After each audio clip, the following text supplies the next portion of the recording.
Okay, hi, I'm Jay. I'm an alcoholic. How's that? Is that better? Okay. Good. Yeah, sorry about that, guys. I'm also from Fresno, so if you know anything about Fresno, it's just something to make fun of. I don't know where it is, where you're at, who you make fun of all the time. The one city that everybody jokes about, but I lost all my marbles a long time ago. So just so you know where you stand with me, it's really important. I have, 32 and a half years. So if you have more time than me, you're better. Okay. But if you have less time than me, I want you to listen up, because school's in session. I'd like to teach you a few things about Alcoholics Anonymous and how it works and how you're going to do it the way I tell you to do it. Are you creeping out yet? That would creep me out if somebody said that to me. And the truth of the matter is I wouldn't send a sick cat to, a vet that had 40 years of sobriety that didn't know anything about love and recovery. And I know people in this meeting who are working sober 30 days who are probably working a better program than I am. And I love that alcohol is the great equalizer. And I love that Alcoholics Anonymous is the great welcomer. And I want to thank Philip for asking me to share. It's a privilege and an honor to share in AA. I was trying to move to a comfortable chair. I'm at this place in New York, and I'm from LA, or I'm from Fresno, but I live in LA. And I'm in New York right now, and I got asked to work here a little bit longer. So I'm in this place that, I've tried to get comfortable and I can't get comfortable. So I'm actually on my knees right now at a little desk. You can see I'm on my knees. It's not the first time I've been on my knees, I can tell you that much. And welcome to AA. If you're new, you know what I mean. $20 is $20, but AA's been pretty damn good to me. I got sober on January 7th, 1989. I was 20 years old. I'm 53 now. I drank like a fish. I drank because I loved alcohol. Everything that the book says. I was talking to a newcomer about it today on the phone. I loved the effects produced by alcohol. I loved it, and it made me feel better.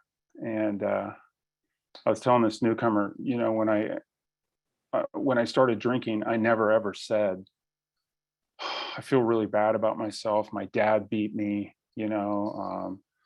there's no child support. We were robbed all the time because we lived in the hood. And, we had no money, and I was always getting beat up by gangs and shit. And wow, alcohol. That erased. I never thought that. I found myself to be a survivor. And when I found alcohol, I just thought, man, this is just going to make life amazing. This is going to make it bearable and beautiful. And it's like the first time I had sex. I remember thinking, oh my God, I'm going to do this all the time. This is so much better with someone else in the room. It's so much nicer. And alcohol was the same way. I don't know if it was for her, but it was for me. And I drank all the time. I did a lot of damage. I hurt a lot of people. And I didn't mean to. I didn't mean to break my mom's heart. I didn't mean to break girls' hearts. I didn't mean to hurt my friends. I didn't mean to gossip as much as I did. I didn't mean to be as mean and as violent as I was sometimes, because I got to be honest with you. After doing inventories, I found out that I was just completely terrified all the time. And on January 7th, 1989, I walked into my first AA meeting, and I had called central office, and the lady put me on hold. I mean, where would you be right now if AA put you on hold? Think about how selfish and self-centered the alcoholic is in its cups and stuff. You put me on hold. I'm doing you a favor by coming to you, And I just started crying, man. She kept clicking over because she was helping somebody else, and finally she helped me. And she says, "What can I do for you?" I said, "Well, I want to go to one of your thingamajigs." And she said, "You mean a meeting?" And I said, "Yeah, a meeting." And she said, "Are you sober today?" Because that's how the people who work the phones talk. "Are you sober today?" They say their asses like that. And that's borderline none of your damn business. And I go, "Yeah, are you?" And she goes, well, yes, I have 8 years. And I just immediately thought, how pitiful that, Sally Sue's got 8 years and she's still working the phones. You'd think you'd graduate and get the hell out of there. Now, mind you, I've never been to an AA meeting. I don't know anybody who's sober. I've never met anybody who's sober. And if you were at a party where I was drinking and using drugs and you weren't drinking or using drugs, I'd ask you every time, and you know what the question is. What's the question? What's the question you ask the person who's not drinking or using at the party when you're a kid? Are you a cop? Phil got that one. Are you a narc? Prove it. Here, take a hit, take a drink. And she sent me to this meeting. It was called the Survivors Group in Fresno, California. And it was a bunch of toothless, tattooed deer hunters. Just, and I'm 1/3 redneck, so I was okay there. I was also a theater major, so that didn't fit in. But the guy came up to me and he goes, can you read how it works? And I go, yeah, can you?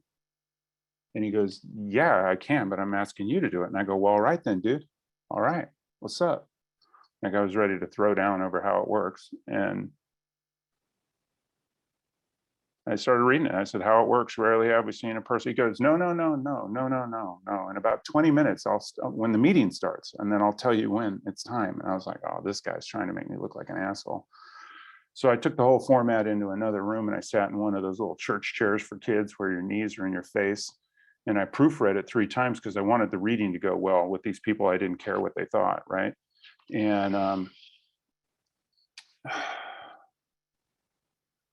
was studying iambic pentameter in Fresno at the time, which is Shakespeare. So I thought the reading was a little bland, so I did what any theater major would do at Fresno City Community College. I just put some salt and pepper on it, you know what I'm saying? And it went like this. Rarely have we seen a person fail who has thoroughly followed our path.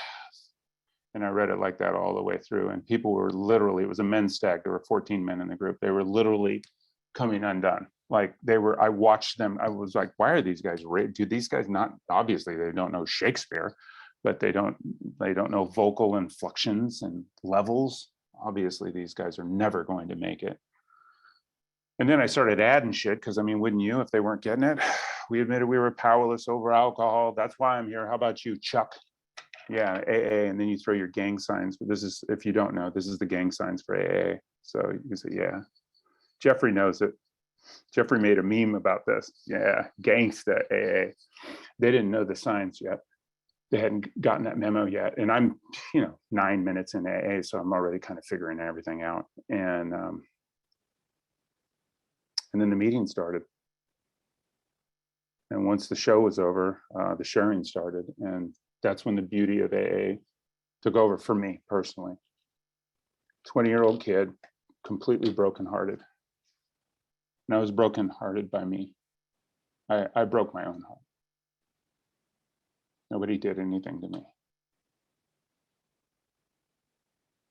And they shared so beautifully. They were just really real. And I found myself doing this for the first time. Yeah, you're reading my mail, man. Yeah, I feel like that. I feel like that. And then another guy shared, I feel like that. Wow. And then I got my hand up and they're not calling on me because of the how it works thing. Like, no, you had your shot, you blew it. We're not giving you another shot. And all of y'all have a Fruit Loop in your group. Everybody's got a Fruit Loop in your group. The one person who shares like all the time about their vacuum cleaner or something. Well, I was the Fruit Loop in my group. And one time I shared 5 times in one time in one meeting. They were all epic shares because at 64 days I had a lot to offer. And then no one said anything to me. They were just like, oh shit, man, holy crap. I gotta get up. I gotta stretch out. I can't take another one of these shares from this kid, man. Arrogant, grandiose. He doesn't know shit about life or the steps, and he's gonna tell me how to do it again. Oh my God. But no one said anything to me, man. No one said anything to me. At a 1.5 years sober, I had gotten into UCLA. And I was riding on my scooter and going to class. I'm the first person to ever go to school in my family. And it hit me like somebody just punched me right in the face, man. How selfish and self-centered I was. It's almost like I had to pull over and throw up. It was that bad. And I realized that I had never asked my sponsor how he was, not once. What would happen is I would call him and I would talk for 20 minutes. And then I'd go, oh, well, I gotta go. And you go, okay, get to a meeting or something like that. So I pulled over and I called him from a phone booth. If you're young in the meeting, a phone booth is the thing that's on the side of the road. It used to be, it's like a little box and there's a phone in there and you put coins in it and then you would put it up and you would dial a number and you would have the number memorized because that's how we used to do it back in the day. I'll explain another time. I'll explain cassette tapes too. And I said, hey, Eric, I just realized how selfish and self-centered I am. I said, I've never asked you how you're doing. He goes, no, you really have never asked me. And I said, how are you? He goes, good. I said, well, maybe that's why I never asked you. You're not a man of many words. He goes, I might as well tell you now. And I said, tell me what? He goes, the night that you asked me to be your sponsor, I had gone and bought a 12-pack of Bud and I put it in the refrigerator. And I just turned 9 months sober. And they said, if somebody had told me that if you ain't happy by 9 months, we'll gladly refund your misery or something. And I wasn't happy. And then you asked me, he goes, why the hell did you ask me? He goes, I never shared.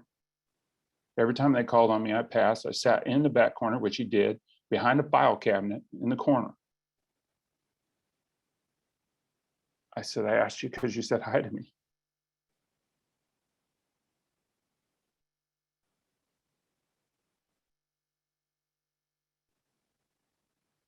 He said, I went home that night. You asked me to sponsor you.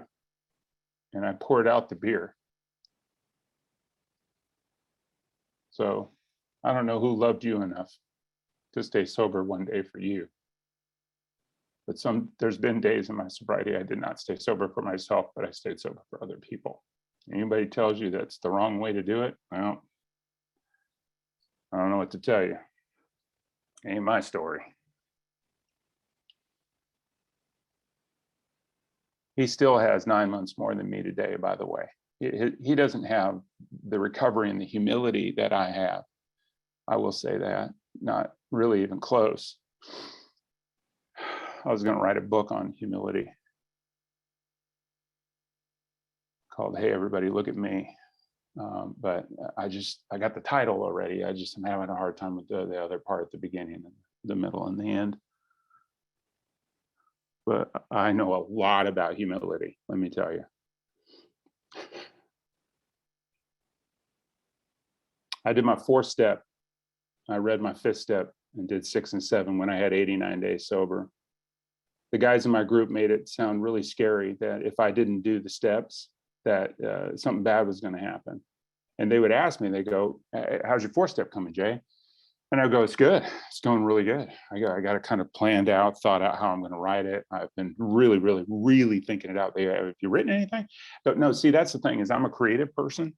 And what creative people do is they think it out and they map it out first. Like, Steven Spielberg doesn't just sit down and write the movie, he thinks it out, he plots it out. And they go, so you're confusing me, but you haven't written anything yet. And I'd say, no. And they go, okay, man, if you want to do it that way. And I go, whoa, what was that? And they go, well, just playing with fire. I go, what do you mean playing with fire? I'm thinking about it. And they go, yeah, it's an action step though, man. You read what it says about that 4th step, man. You don't do it, man. The odds are you're going to drink again. I said, well, I can't drink again. I can't go back to that. Well, seems like you better pick up the pen, brother. So I did. And I did the worst 4th step of anybody I've ever seen. It was horrible. I've heard hundreds and hundreds and hundreds of them, and mine still is the worst. Awful. I left off 2/3 of my life, but I didn't mean to. I just didn't. I've always gone to a lot of meetings if you're new. That's always saved me. I've never done anything perfect in this program. The only thing I've done right is not drink or use. It's the only thing. I've lied, I've cheated, I've stolen, I've been inappropriate, I've had major pride issues, I've gossiped, lust, gluttony, sloth, envy, greed, major pride. I've had it all. So if you're coming into AA and you look at some of these old timers in here and they look like God to you, just ask them. They're going to be the first one to tell you they ain't even close to that. I do not get sober looking good. Just it's like going to the mental hospital and trying to be the patient leader, you know? It just doesn't work here. The more you try to look good in AA, the worse you look, you know? And I've broken down at the podiums. I do speak a lot, and there's been times when stuff's been going on in my life where I just break down and I just start crying. I said, look, I'm using you guys tonight. I know you want to laugh and stuff, but this is what's happening in my family right now, and I'm tore up from the floor up. I need some help, and I'm going to get it off my chest. You were there for me. I spoke one time up in the Palisades, which is in Los Angeles. It's where all the rich people live. I don't live there. But I was speaking at the meeting, and I was so tired because we had a newborn baby, my son Julian, and he wasn't sleeping at night. And I was just exhausted where I just couldn't even make a fist, you know, I was just like tired. And I just started crying during my pitches. I'm so exhausted. I'm so tired. My wife is exhausted. She's mad at me for coming to speak. I'm trying to do my AA thing and stay connected.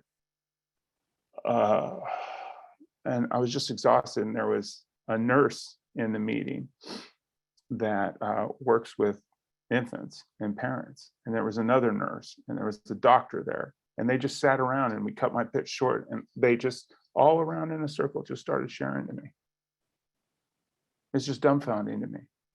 They saved my life that night. They gave me hope. They told me what sleep deprivation can actually do to us.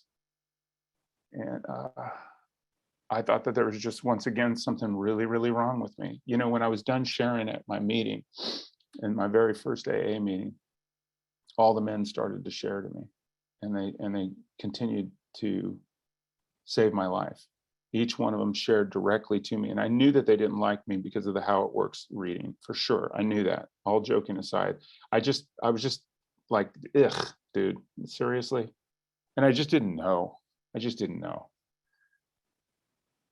And after I was done sharing, and I got real for the first time, and really just broke down and cried, and just like told it like it was, because I just saw how you did it, and I just didn't want to be stupid again. You were so kind to me, so good to me, and you invited me to come back. And I came back the next night with 2 days, and guys treated me like 2 days was like kingdom. They're like, wow, this guy's got 2 days, man. Hey, how'd you do it, Jay? I said, what do you mean? You didn't drink, right? Yeah, no, I didn't drink. Oh, okay, wow. Yeah, this guy's got 2 days. And then I started getting cocky. Yeah, and tomorrow I'll go for 3 because I'm killing it at this game, you know. At about 5.5 years sober, my higher power left me for another guy who I ran into the other day, ironically. That was fun. And he was going to open up a cell phone company. This is, 28 years ago. So I told her, I said, cell phones are never going to make it. They're too big. It's too much. It's like $2 a minute. It's just, it's not going to work. I was wrong there. I was wrong. And she ran off with the guy. I didn't even really like her anymore, but I didn't want her to be with anybody else, because that's what true love is. And it's in the big book, actually, on page Sandwich Home. And I just fell apart, man, because her leaving me was just everybody who had ever left me leaving me again. And my sponsor at the time was Jim Miller. He's just turned 60 years sober last month, or 2 months ago. And he said, why don't you write a letter to your dad? I said, old man, I'm having a problem with the girl. I worked out issues with my dad. Me and my dad are done, okay? I made amends to him. I'm good. And he goes, yeah, just write it to him with your filthy mouth, and we'll just read it to me. We won't send it to him, and just tell him exactly how you feel. So I did. I wrote, Dad, you son of a bitch, I hate your guts. You said you were gonna stay. You said you were gonna be in my life. You didn't. You said you'd come back. You didn't. You picked me up and throw me into walls. You did other stuff. I watched you punch Mom out, cop cars on the front lawn, all my games, all my sports, all the sports that I poured my heart into. I state ranked. I'd look over on the sidelines and everybody's dad was there, but not you. And I'll never forgive you for saying I could come swimming at your apartment. And you left me outside of my house with my towel all day. I can remember my mom trying to bring me inside and me saying, no, he's coming. He's coming.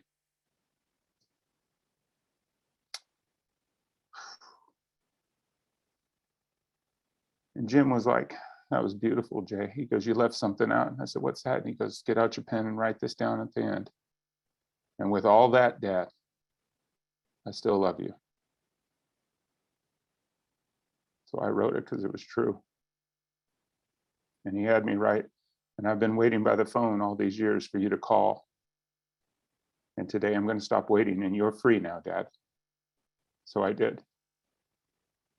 And that was the day I grew up in Alcoholics Anonymous. That was the day I stopped putting unavailable women and friends in my life, trying to work it out with them, to get them to love me. For somebody who's disconnected, who's not real emotional, probably easy. For me, I'm not. I'm an emotional cat. I always have been. It's not a weakness, it's my strength. I just know how to handle it.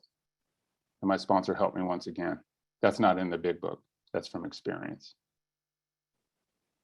At 7.5 years sober, I realized, man, I'm probably going to do this thing for the rest of my life. I'm going to be one of those old guys with 40 years sober and a leather-bound big book, and got the big book memorized backwards in Greek, you know, and big old belly right here with a shelf that I can write inventory on, and chips hanging and everything. I'm going to be walking around AA. I'm going to go home alone. I'm going to be that guy. And that just terrified me. I didn't want to be a know-it-all in AA. And to be honest with you, most of the people weren't like that. Everybody was nothing but love to me, but I saw that. And I told my sponsor, I said, I want to be married. I want kids. I want a house. I want the white picket fence. I want all of it. He said, you can have it if you want it. I said, I don't know what to do. Every time I get into a relationship, it ends in restraining orders. He said, you need to start talking to the married couples in AA.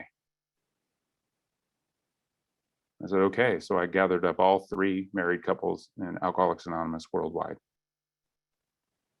And I asked them, how do you do it? And I have these old timers, man, just so good with me because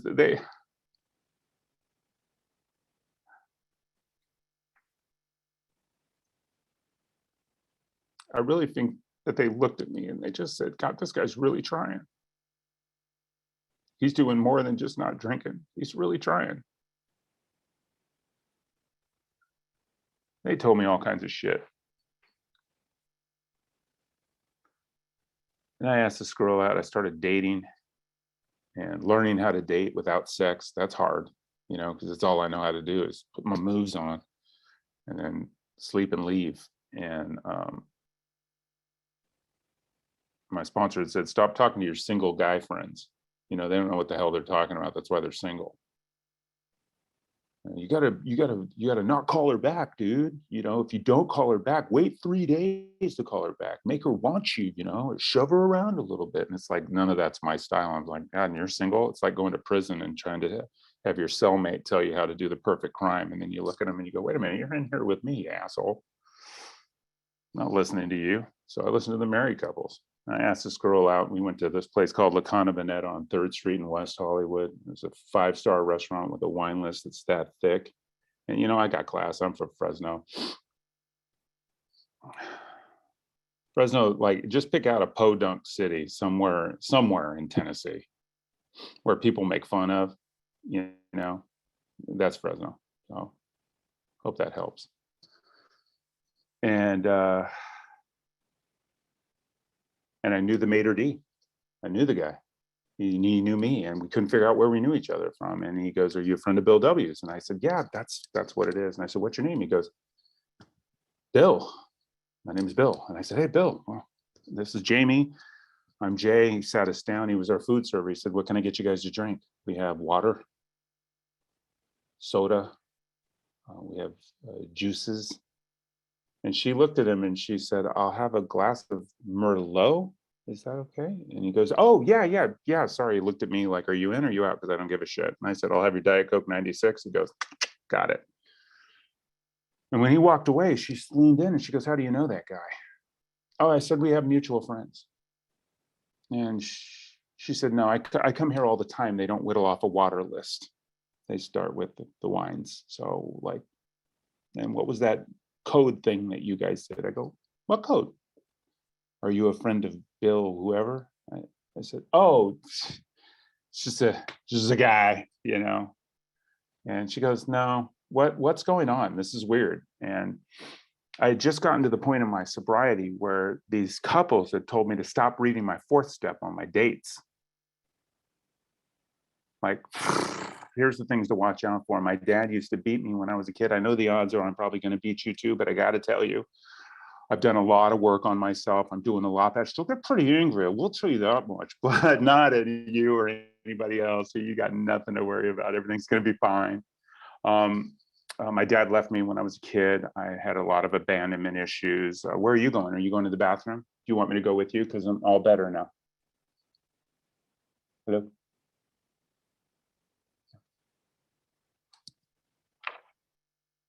Also, I'm in AA, just so you know. AA is my gang. So if you have a problem with 12-step people, I don't know what to tell you, too bad. AA comes first in my life, not you. No, I'm completely infatuated with you. I cut all that shit out, all of it out. And I started to learn how to get to know a woman. And so I told her that, and she said, so I said to her, "I know him from AA." She said, "Oh, you're in AA." I go, "I am. I'm sober 7.5 years." And she said, "Why didn't you tell me?" And I said, "Because I really like you a lot. Like you a lot." And she said, "Are you ashamed?" And I said, "Actually, no, not at all." I said, "Actually, the greatest thing that's ever happened in my life, to be honest with you. I just wanted to take some time to get to know you, you know, find out about you. And if I wasn't sober for 7.5 years, I wouldn't be on a date at all with a lady like you. I can promise you that much." That's a get laid line right there. That is a smooth get laid line. It's slicker than snot on a doorknob. But I had to tell you, I was doing things differently. She tried to put the moves on me, but I was trying to be a gentle man, and I, buttoned up my tops, not to show any cleavage or anything. And I was just a gentleman. And I waited for a long time before we actually slept together. I know it sounds funny, but I was taking contrary action. I was sick and tired of being alone. I was sick and tired of bad relationships that started off great and ended horribly. I had no idea, and I was willing to follow your advice. So I did. If you could help me get sober and clean, why the hell couldn't you help me in relationships too? Why else would I read The Family Afterward? Why else would I read Two Wives? Why do you think it's written? I don't think Alcoholics Anonymous is going to cure gout. I really don't. But if I take these simple principles that you offer to me and use them in my life with my character, I might get a little bit better. And if you think that goes away at 32 years sober, so funny. You're a funny, funny person. Well, that woman I ended up marrying, and we've been together for 25 years. And her name's Jamie, and I'm Jay. And we have a 21-year-old son named Julian, and a 19-year-old son named Jaden, and a 14-year-old daughter named Josie, and we're the J5. And my wish came true. I actually got a family. My wife, she's the only person I've been with physically in 25 years since the day we met. Physically, I say. Mentally, I need to pray more. And it's been rough these last few years. These last 6 years have been really rough. Two of my sons have what you and I have, and they have it at the nth degree.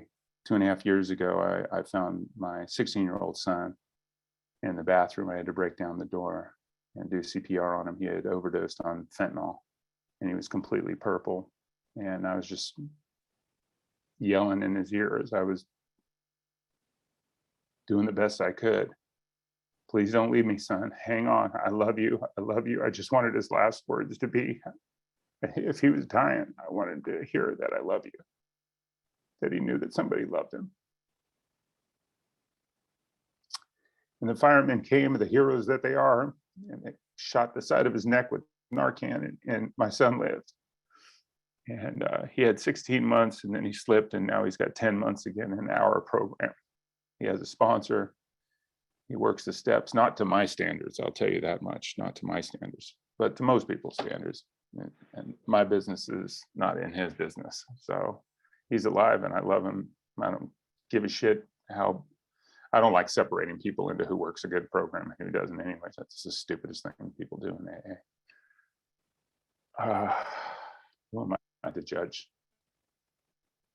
Now my other son, Julian, was in rehab up to 4 days ago, and he left, and he's on the streets right now somewhere in Florida. I don't know where he is. He texted me this morning, said, I love you too, Dad. I just wanted you to know I'm okay. And I'm living with that too. But I don't live in fear. No, that's not true. I am afraid. I am afraid. I just don't live in it like I used to. I've been in Al-Anon since 1994.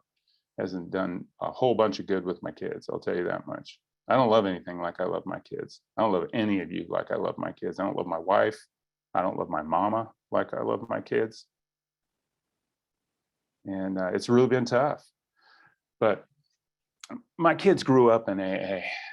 You know, I'd set their asses down in their little carriers, and I'd sit them on my lap, and I'd have both of them with me. Tons of meetings. I'd feed them that shitty cake that we get in AA meetings, and they'd hear all of you laughing and joking around with each other and how good you were with them.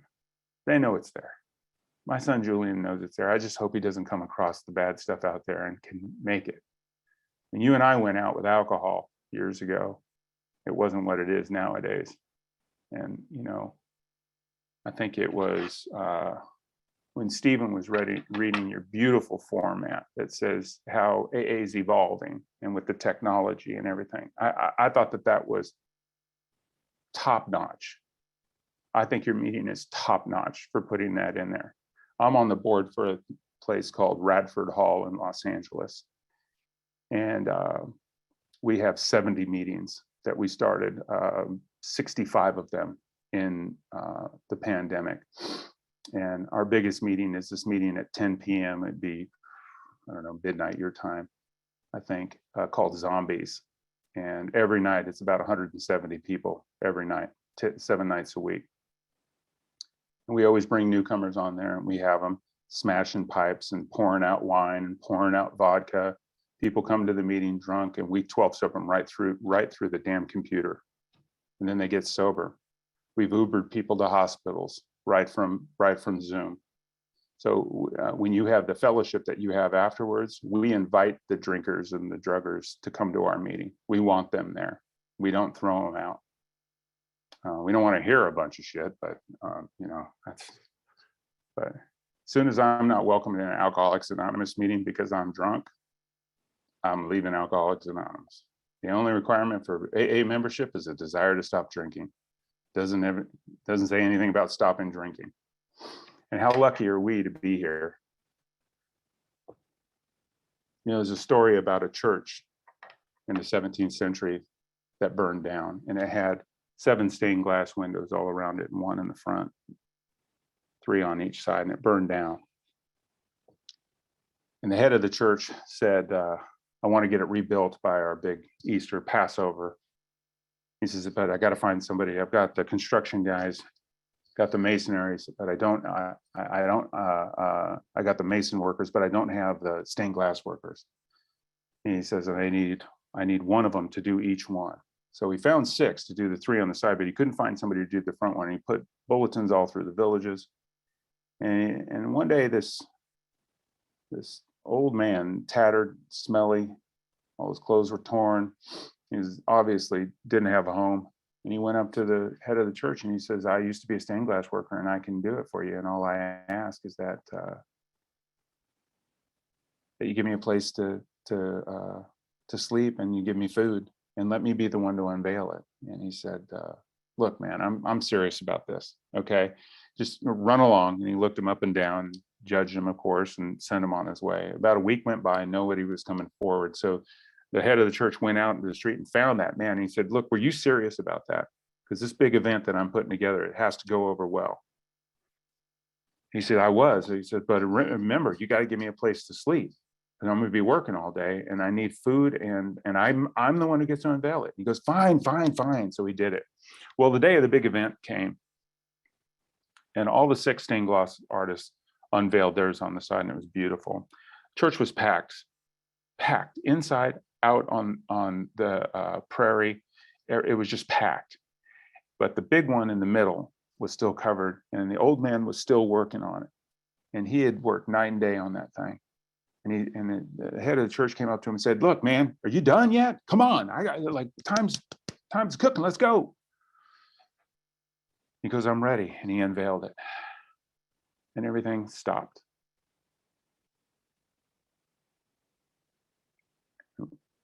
Women and children were crying. Everybody gasped for air because it was the most beautiful stained glass window anybody had ever seen. And the head of the church was as pious as he was, stopped and was humbled. And he said, I just realized something. You never asked for materials. How did you make this? He said, I come to this church. I sat in the back and I know I smell. And I know that how I look. I didn't mean to come out to be this way. But I prayed that same God that you prayed to. And when your church burned down, my church burned down too. You took all the stained glass pieces, all the broken pieces, and you threw them out on the side.